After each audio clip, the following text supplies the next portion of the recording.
Hello students, how are you all? We are learning the chapter number 14 of class 9 science, that is natural resources. In the natural resources, we have learnt about the resources from where we get on the earth: lithosphere, atmosphere, biosphere, stratosphere, hydrosphere. That are the atmosphere, that are the different types of spheres from which we get the resources or which are the source of any energy.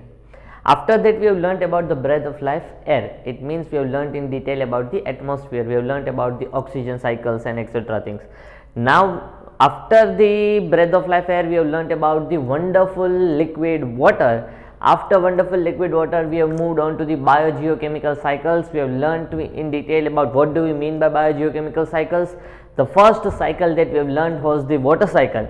The second cycle that we have learnt was the nitrogen cycle, and now we are moving on to the third cycle, that is carbon cycle. Now if we move on to the carbon cycle, what is carbon cycle? Let us see that. It is not generally a carbon cycle, it can be also said carbon dioxide cycle. Why? क्योंकि carbon move नहीं हो रहा है. We are learning about the carbon dioxide cycle. In carbon dioxide cycle there is a carbon. तो generally carbon का कुछ नहीं होता, कार्बन यानी कोल होता है. Carbon means coal, carbon means diamond, carbon means pencil की lead, that is graphite. So that is carbon, और उसका जनरली कोई साइक्लिंग नहीं होता है. The cycling of the carbon turns with the carbon dioxide की, कार्बन डाइऑक्साइड का cycle turn हो रहा है. So we can also say that it is a carbon dioxide cycle, but we will name as the carbon cycle. Where carbon is present, तो ऐसा कह सकते हैं where carbon is not present. Each and every living being is made up of carbon. मैं खुद carbon का बना हूं.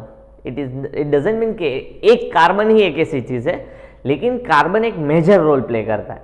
कोई भी लिविंग थिंग हो, कोई भी एनिमल हो, कोई ह्यूमन बीइंग हो, कोई प्लांट हो, कोई फिश हो, कोई भी चीज हो, then they have the major content of carbon in it, कि उसमें कार्बन का एक बहुत ही ज़्यादा पोर्शन होता है. हमारे बॉडी में भी कार्बन का बहुत ज़्यादा पोर्शन है. क्लियर? जिसे हम हाइड्रोकार्बन्स के नाम से भी कभी कभार हमने सुना हुआ है. विटामिन्स, प्रोटीन्स, ये सारी चीज़ें कार्बन से ही बनती है. ग्लूकोज, ग्लूकोज का फॉर्मूला हमने पढ़ा हुआ है C6H12O6, तो उसमें तो 6 एटम कार्बन के हैं. Similarly sugar, each and everything is made up of carbon. कोई भी खाने लायक चीज़ होती है वो कार्बन की बनती है. जनरली अगर मैं कहता हूँ रोटी खा रहा हूँ, तो उसे आप कह सकते हो कि कार्बन खा रहे हो, क्योंकि उसमें सिर्फ कार्बन नहीं है. सिर्फ कार्बन नहीं है तो डायमंड, कोल, ये सारी चीज़ें होती है, बट उसमें एक मेजर कंटेंट कार्बन का होता है. कोई भी विटामिन, प्रोटीन ले लो तो उसमें मेजर कंटेंट कार्बन का होता है. लेकिन अगर हम डायरेक्टली देखें तो कहाँ पे कार्बन होता है, तो कार्बन डाइऑक्साइड होता है in the atmosphere. Now that carbon dioxide is used by the plants. Now that carbon dioxide is used by the plants to make organic compounds. Organic compounds यानी क्या होता है? C6H12O6, that is glucose.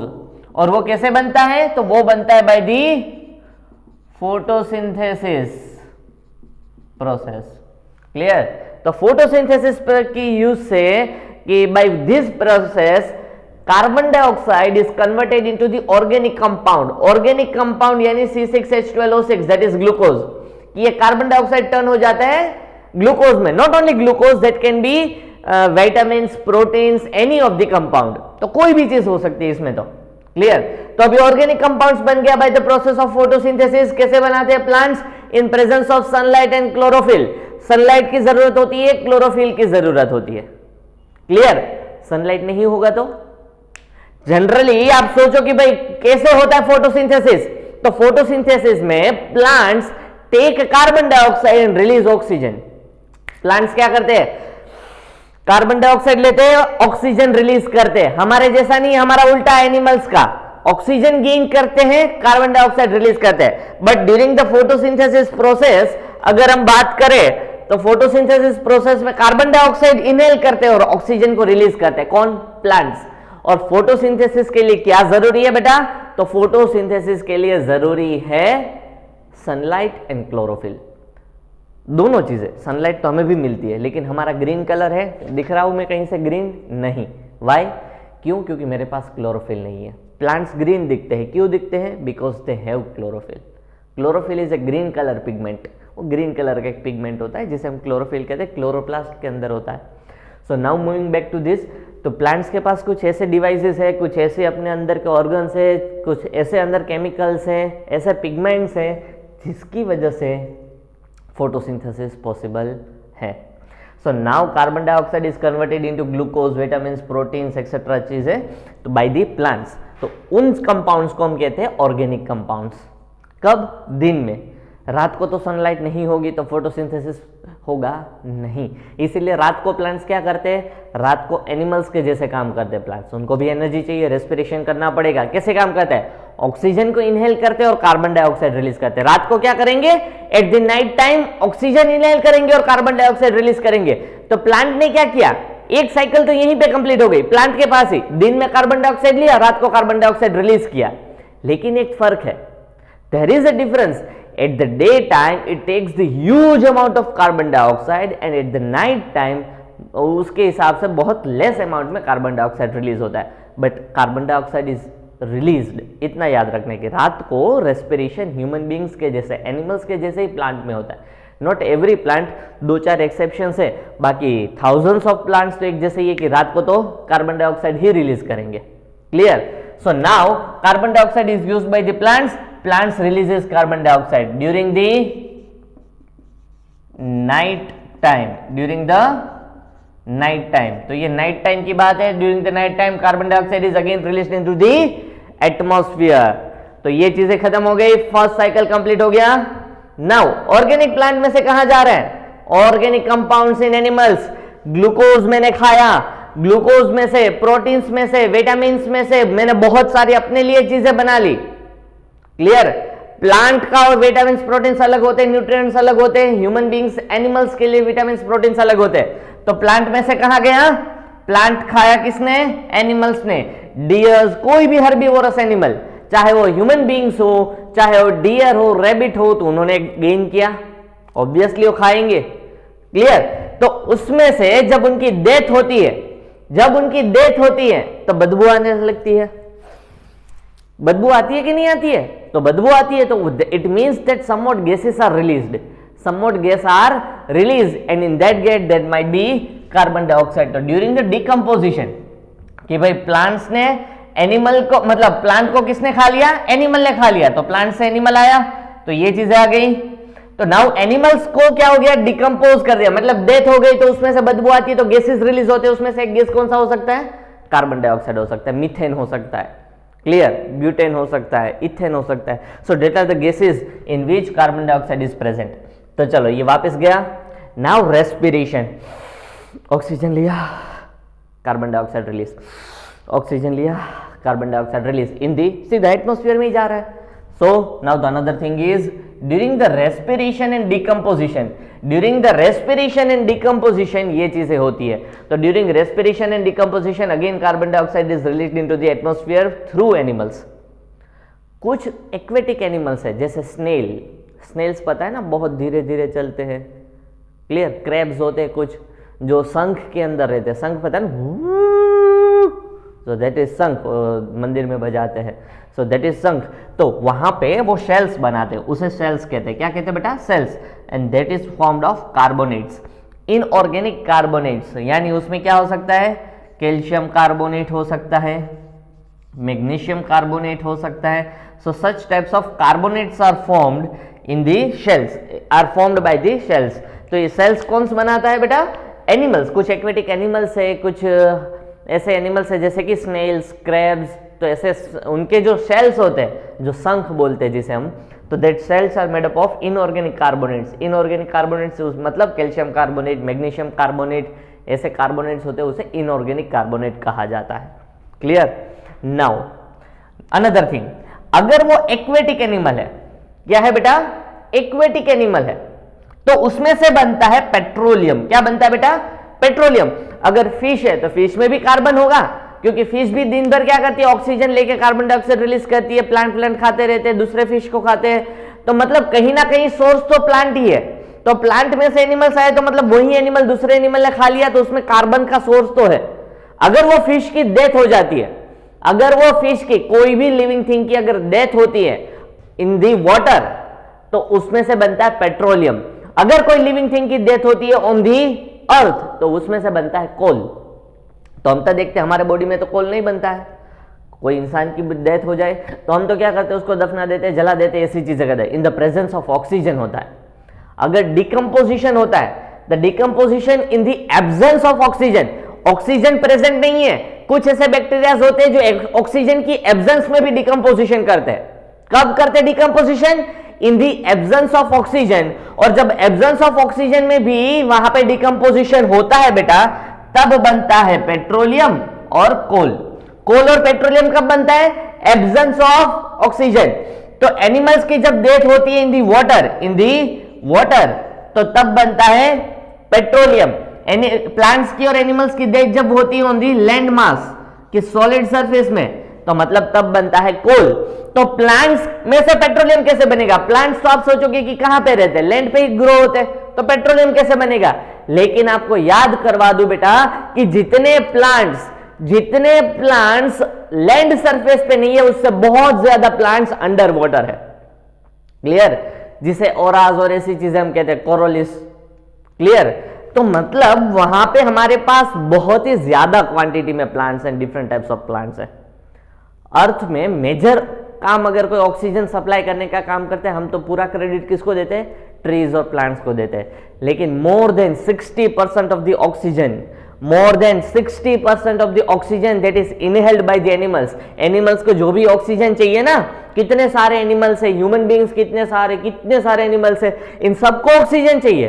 तो ये जो total percentage है उसमें से मोर देन 60% अकेला आल्गे देते, आल्गे, सेवाड़, लील बोलते हैं जनरली, आल्गेज। तो ब्लू ग्रीन आल्गेज और आल्गेज ऐसे डिफरेंट आल्गेज होते हैं, जनरली वो वाटर में ही रहते हैं, अंडर वाटर रहते हैं, वही मेजर सप्लाई है ऑक्सीजन का। मोर देन 60%। ऐसा नहीं है तो ट्रीज का कोई इंपॉर्टेंस नहीं है, बट हम पूरा इंपॉर्टेंस क्रेडिट हमेशा किसको देते हैं? ट्रीज को। Trees are supplying oxygen to us, but more than 60% oxygen are supplied by the algae in the water. Clear? तो इतना याद रखेंगे। तो कुछ प्लांट्स अंडर वाटर भी होते हैं, उसमें से पेट्रोल बनेगा। अगर वो लैंड प्लांट है तो कोल बनेगा, वाटर है तो एनिमल हो या प्लांट हो तो पेट्रोलियम। क्लियर? लेकिन उसमें मास ज्यादा होना चाहिए, तभी वो एब्सेंस ऑफ ऑक्सीजन में होना चाहिए। इंसान मरता है, एनिमल मरता है तो एक का दुक्का मरता है, so that will be always on the surface of the earth. Surface के ऊपर उसकी बॉडी रहती है, तो सरफेस के ऊपर जब बॉडी रहती है तो एब्सेंस ऑफ ऑक्सीजन नहीं होगा, प्रेजेंस ऑफ ऑक्सीजन होगा, इसीलिए सीधा डिकम्पोजिशन हो जाएगा। क्या हो जाएगा बेटा? डिकम्पोजिशन हो जाएगा। लेकिन आप सोचो कि बड़ा सा जंगल है और कोई नेचुरल कैलामिटी की वजह से पूरा का पूरा जंगल अर्थ के अंदर दब गया, कि उसके ऊपर फ्लड आ गया या तो फिर कोई मिट्टी विट्टी आ गई, तो मतलब वो पूरा का पूरा कहां पे चला गया? जमीन के अंदर चला गया बेटा। तो उसमें से बनेगा कोल एंड पेट्रोलियम, क्लियर? तो इतना याद रखना है। अगर एब्सेंस ऑफ ऑक्सीजन मतलब ऑक्सीजन प्रेजेंट नहीं है और डिकम्पोजिशन होता है तो पेट्रोलियम और कोल बनेगा। अगर ऑक्सीजन प्रेजेंट है तो डायरेक्टली डिकम्पोजिशन में से कार्बन डाइऑक्साइड बन जाएगा। क्लियर? तो इतनी चीजें हमने कर ली। अगेन एक बार करते हैं। कार्बन डाइऑक्साइड यूज होता है फोटोसिंथेसिस में, ऑर्गेनिक कंपाउंड्स बनते हैं जैसे कि ग्लूकोज, इसका फॉर्मूला है। कौन बनाता है? प्लांट्स। ग्लूकोज, प्रोटीन्स, विटामिन, ऐसी चीजें। प्लांट डायरेक्टली रात को रेस्पिरेशन के टाइम पे, नाइट टाइम में क्या करता है? कार्बन डाइऑक्साइड एटमॉस्फेयर में रिलीज करता है। वही प्लांट को अगर दूसरा ऑप्शन क्या है कि प्लांट को किसने खा लिया? एनिमल्स ने, तो एनिमल्स भी रेस्पिरेशन करते हैं, एनिमल्स की डेथ होती है तो रेस्पिरेशन एंड डिकम्पोजिशन की वजह से अगेन कार्बन डाइऑक्साइड वहां पे चला जाता है एटमॉस्फेयर में। नाउ दूसरा यूज कहां पे होता है कार्बन का? कोल एंड पेट्रोलियम में। तो कोल एंड पेट्रोलियम में से तो कार्बन डाइऑक्साइड नहीं बन रहा है, बनेगा ही ना, आप जलाते नहीं हो। When combustion of coal and petroleum is done, the carbon dioxide is released. लेकिन वो यहां से हम एरो नहीं कर सकते, क्यों? क्योंकि कब जलाएंगे वो तो हमें पता नहीं है। क्लियर? लेकिन इतना तो कह ही सकते कि कोल एंड पेट्रोलियम बनता है। नाउ एनिमल्स में से शेल्स, शंख, स्नेल्स है, क्रैब्स है, तो वहां पे कार्बोनेट्स से इनऑर्गेनिक कार्बोनेट्स यानी जिसमें कार्बन, हाइड्रोजन। देखो ऑर्गेनिक होता है ना, जहां पे भी ये ऑर्गेनिक वर्ड आता है तो उसमें देखो कार्बन, हाइड्रोजन और ऑक्सीजन ही होता है। या प्रोटीन्स एंड विटामिन्स भी देखोगे ना तो उसमें सबसे ज्यादा क्वांटिटी में कार्बन, हाइड्रोजन और ऑक्सीजन होते हैं, और वो भी लार्ज क्वांटिटी में से 6 कार्बन, 12 हाइड्रोजन, 6 ऑक्सीजन। तो ये जो मॉलिक्यूल बना बहुत ही बड़ा मॉलिक्यूल हुआ, क्योंकि इसमें नंबर ऑफ एटम्स देखो बहुत सारे हैं। 6 carbon, 12 hydrogen, that is 18 plus 6 oxygen, 24 atoms है। लेकिन हमने जो थर्ड चैप्टर में जो एटम्स पढ़े, जो मॉलिक्यूल्स पढ़े, उसमें नंबर ऑफ एटम्स कितने? बहुत कम है। देखो कैल्शियम कार्बन और 3 ऑक्सीजन तो 5 atom, magnesium carbon 3 oxygen 5 atom, H2O 5 atoms, NaCl 2 atoms. तो ऐसे जो कंपाउंड्स हम बनाते हैं तो उसमें नंबर ऑफ एटम्स कम है, और ऐसा जरूरी नहीं है कि उसमें कार्बन, हाइड्रोजन और ऑक्सीजन ही हो, दूसरे एलिमेंट्स भी होते हैं उसमें, और वो भी मेजर रोल प्ले करते हैं। तो ये जो बड़े मॉलिक्यूल्स होते हैं और उसमें जिसमें major content carbon, hydrogen, oxygen, कभी कभार एक आध नाइट्रोजन, कभी कभार एक आध क्लोरीन, ऐसी चीजें होती है, लेकिन बहुत कम क्वांटिटी में। तो तब अगर वो कम क्वांटिटी में तो उसे ऑर्गेनिक कंपाउंड्स कहते हैं। लेकिन अगर इक्वली सारी चीजें मैनेज्ड, ऐसा नहीं है कि सिर्फ कार्बन, हाइड्रोजन और ऑक्सीजन ही है, तो उसे कहते हैं इनऑर्गेनिक कंपाउंड्स। और ये कार्बोनेट्स है तो इसमें क्या है, कैल्शियम है, मैग्नीशियम है, Na2CO3 है, NaHCO3 है। तो ये जो सारे कार्बोनेट्स है उसमें दूसरे एलिमेंट्स भी इक्वली इंपॉर्टेंट है, तो उसे कहते हैं इनऑर्गेनिक कार्बोनेट्स। क्या कहते हैं बेटा, इनऑर्गेनिक कार्बोनेट्स, मतलब शेल्स जिसमें से बनता है वो। नाउ कोल, पेट्रोलियम, एनिमल, ये पूरा हो गया। Now last the blue portion, क्या बन रहा है, carbonates in water, carbonates in water and then in limestone.